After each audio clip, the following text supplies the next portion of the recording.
Hey everyone, and welcome to Late Night Improv, Sunday Night Improv with a spectacular team that I'm really excited about. We have Colin, Frank, Juliet, and Nate with me from Ohio, Austin, Kansas City, and Portland, respectively. Say hey, everyone. Hey! Hey! Hello! These are all improvisers who've done improv. That's what this is. That's what this group is. That is the unifying theme of this group. There are improvisers who have also taken the additional step of doing improv. Okay, so I've taken a suggestion out of the suggestion box. It's not meant to provide us with suggestions. It's meant to actually say things like, hey, your website is colored all wrong, or hey, you should reorganize the tabs on your website.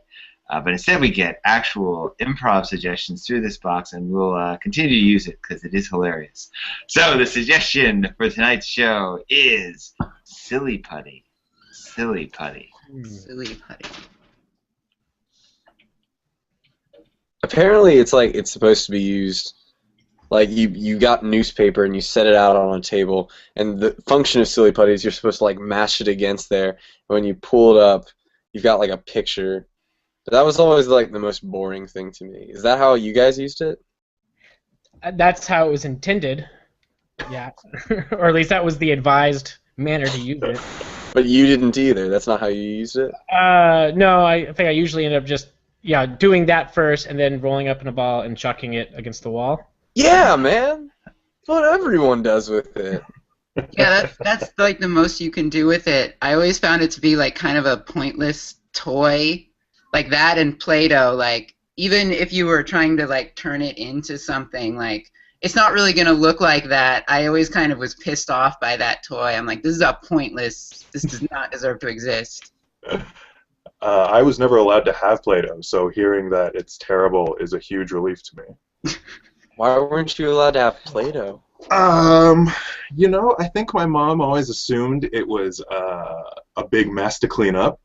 And I was not allowed to make those like impulse buys, even though I really wanted them at the grocery store checkout line. Like I wanted like an Archie comics, a horoscope, and I was just never allowed to get those things because my mom just didn't wanted me to learn the value of $1. I guess I don't know.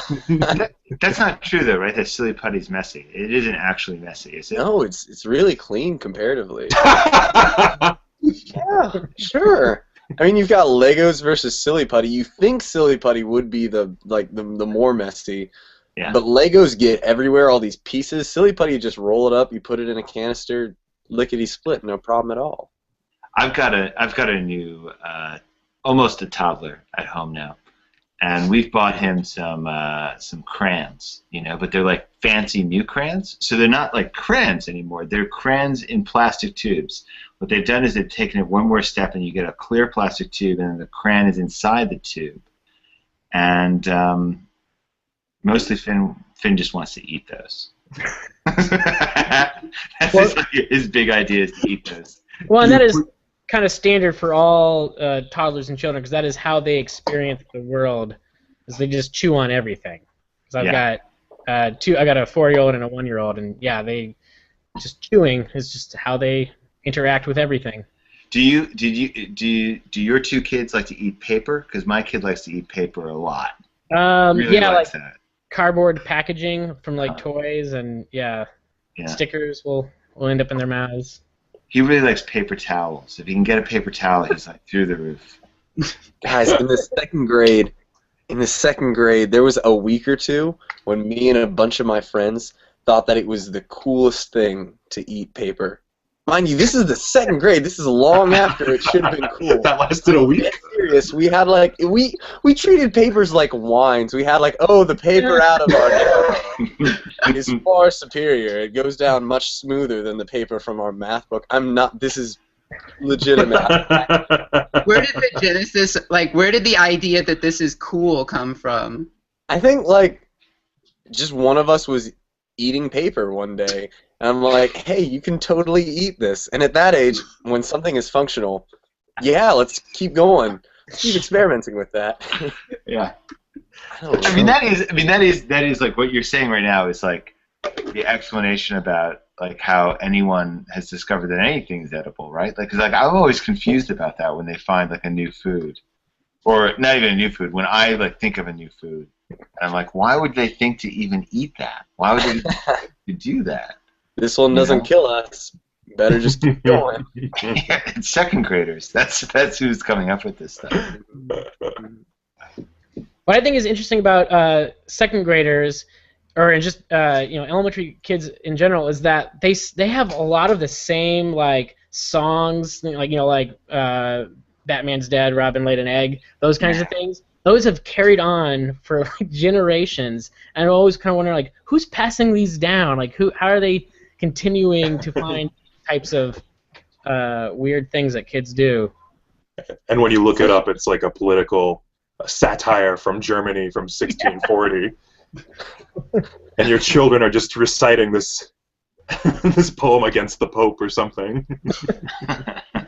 That's so cool. It keeps going down from like child to child though, because when you mention it, you're right, the parents never teach that.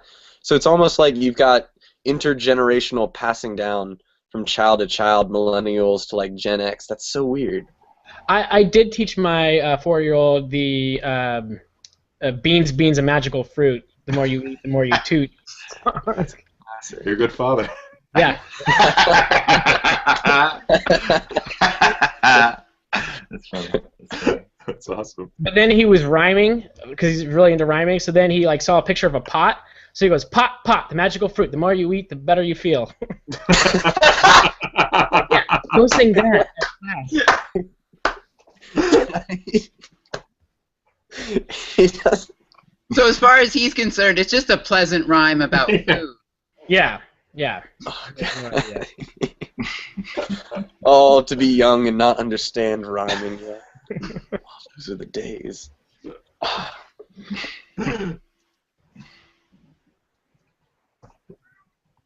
Well, you guys want to jump into some scenes?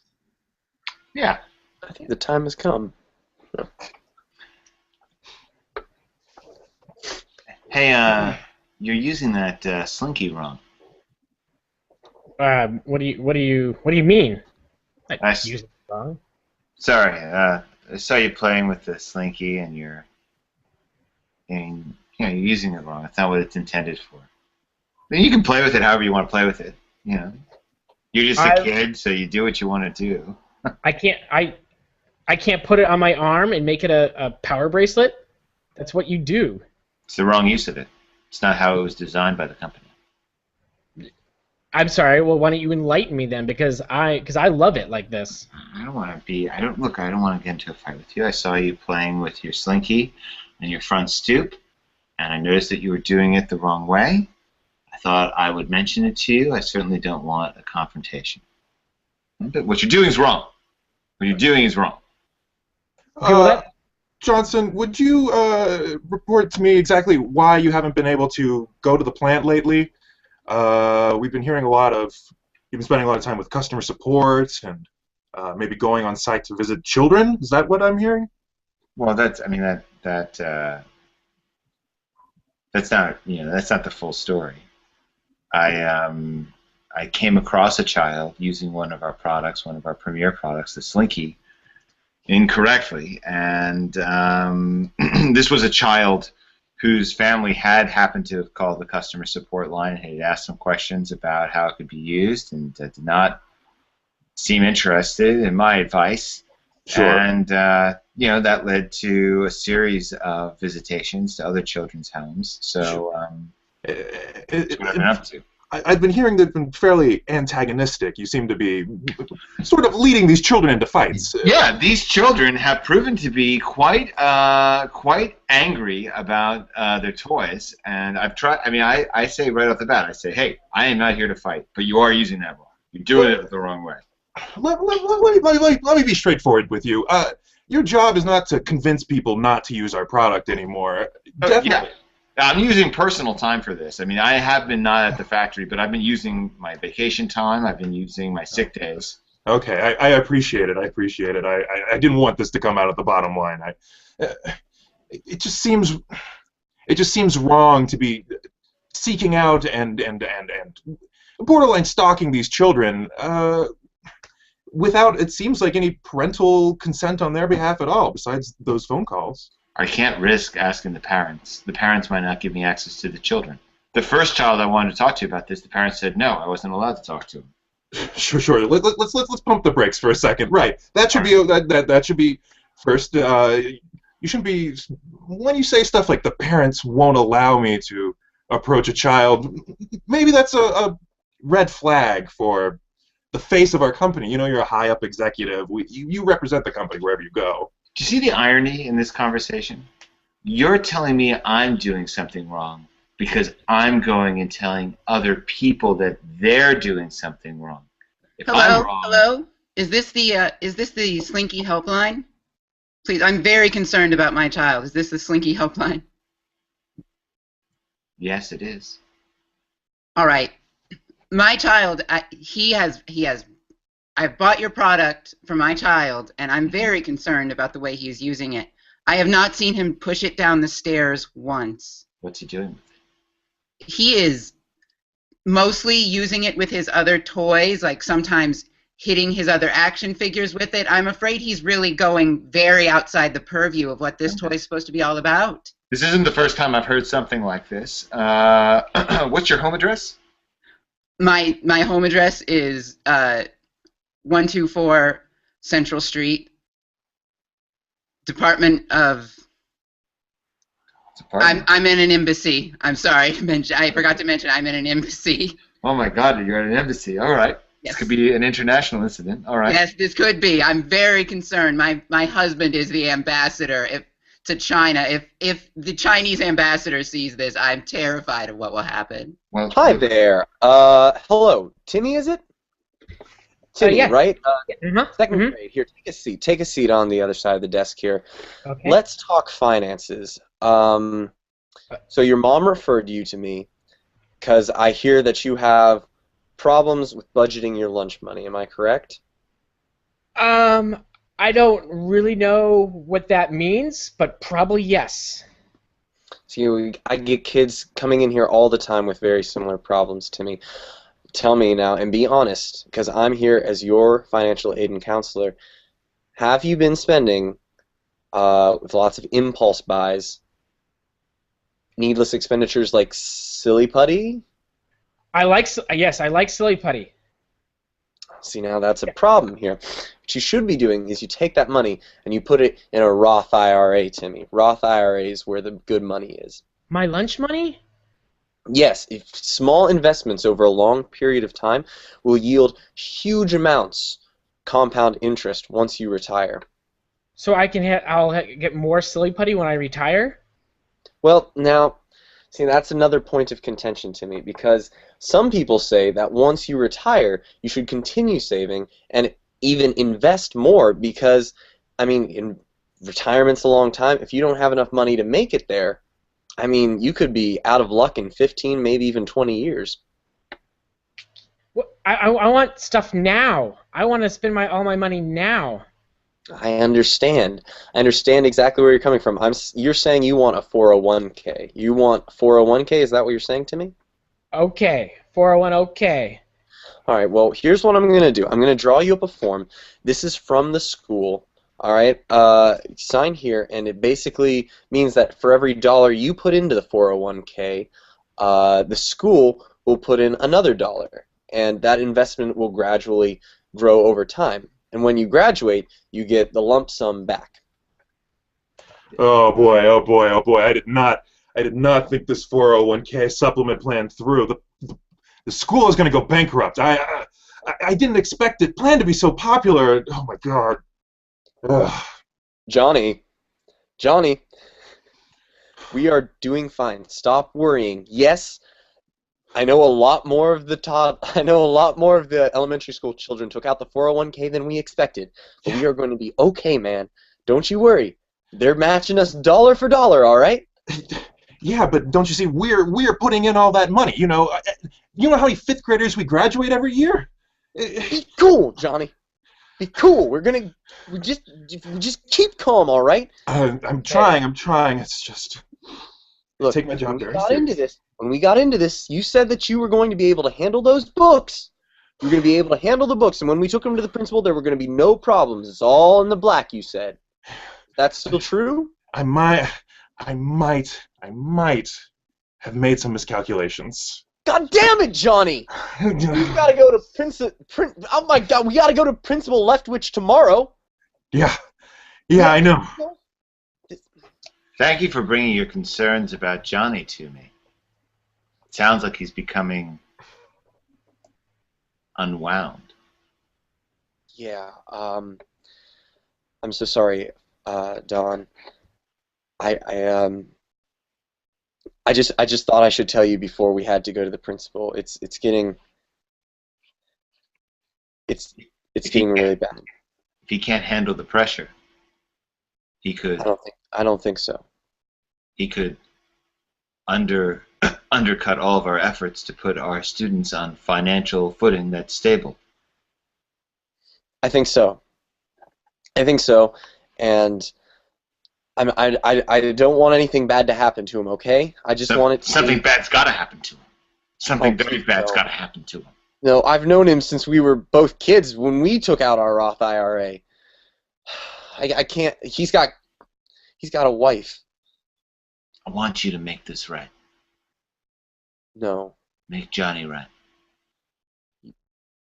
Rebecca, I regret to tell you this, but our silly putty empire is about to crumble.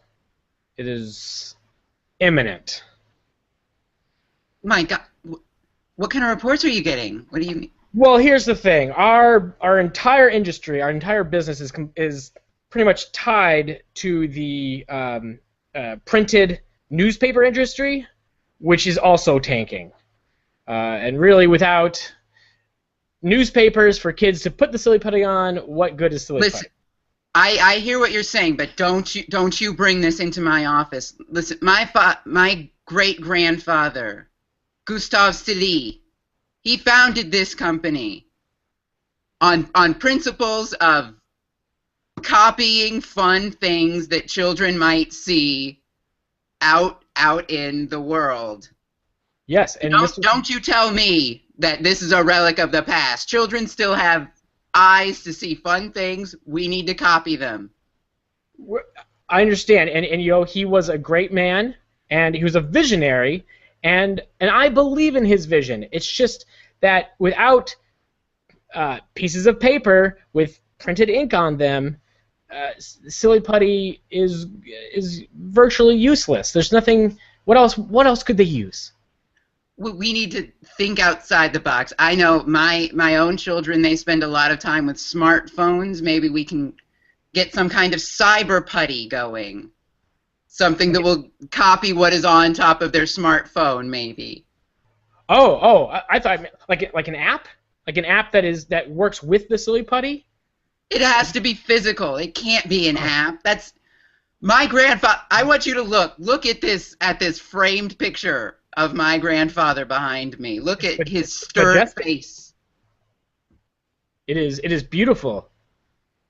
Now I know the name Silly Putty sounds fun, but it's not. He just strongly believed in people completely replicating things that they saw. His name just happened to be Silly. Okay, so something physical. You want something. What about a silly putty 3D printing machine, where you basically you can print your own silly putty, which is then useless. But it would be otherwise imprinted with one thing that had been seen at some point. Right, exactly. Yes. I'm liking it.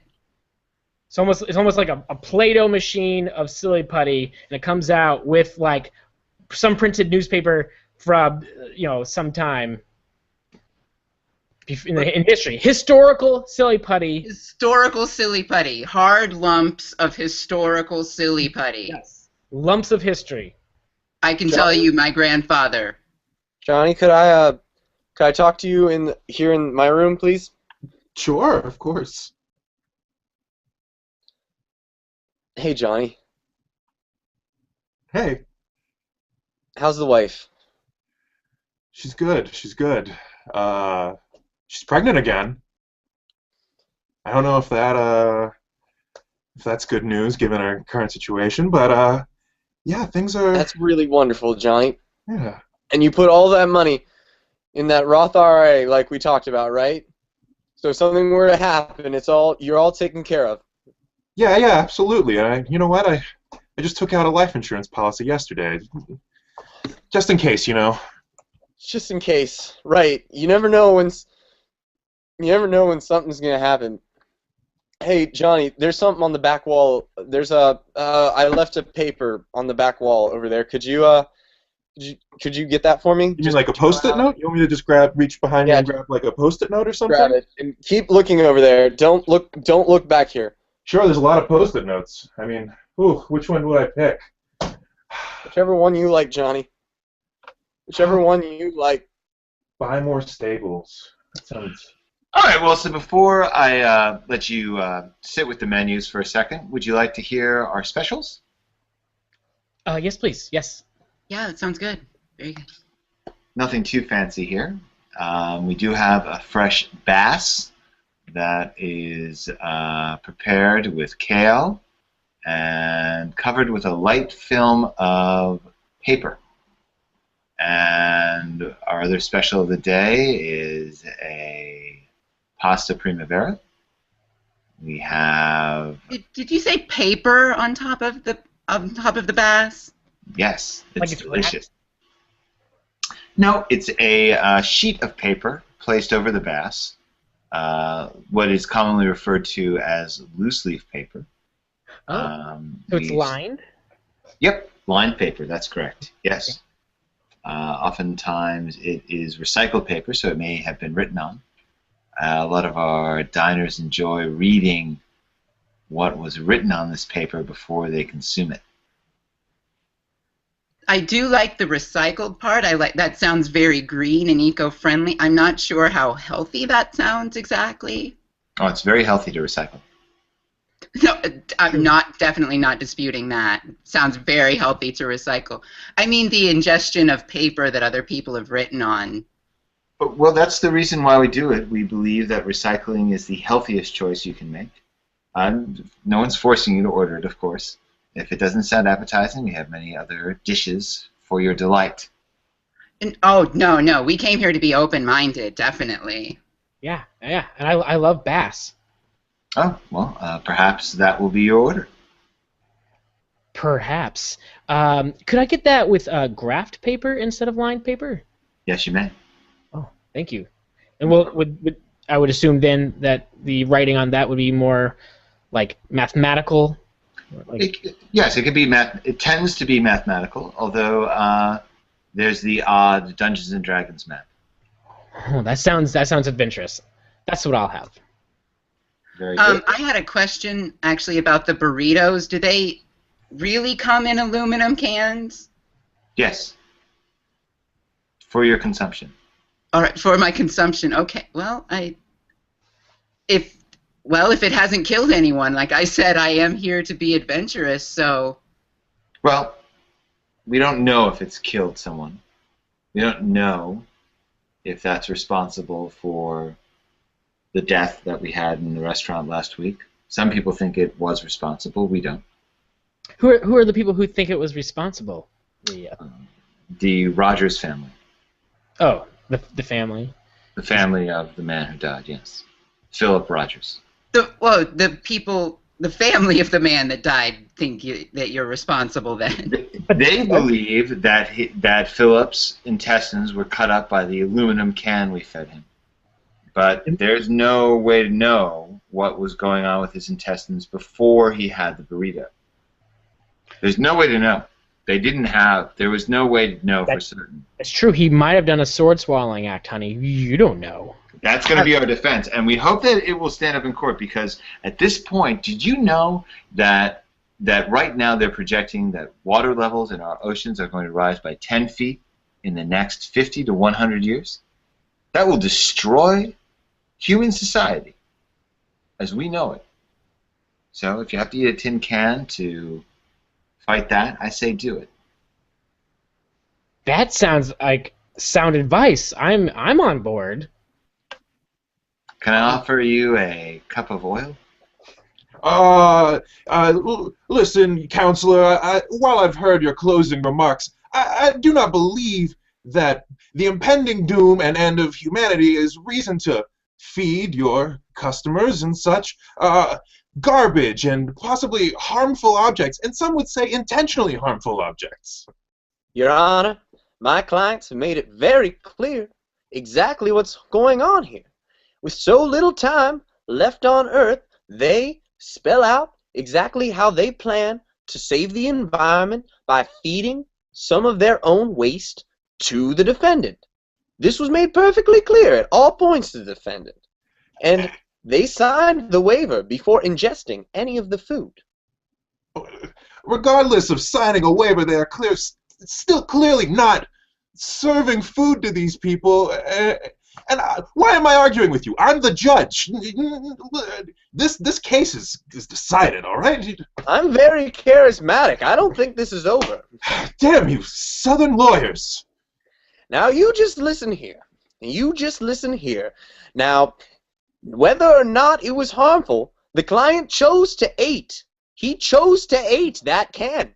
He chose to hate it. And if he chooses to eat, then you must defeat.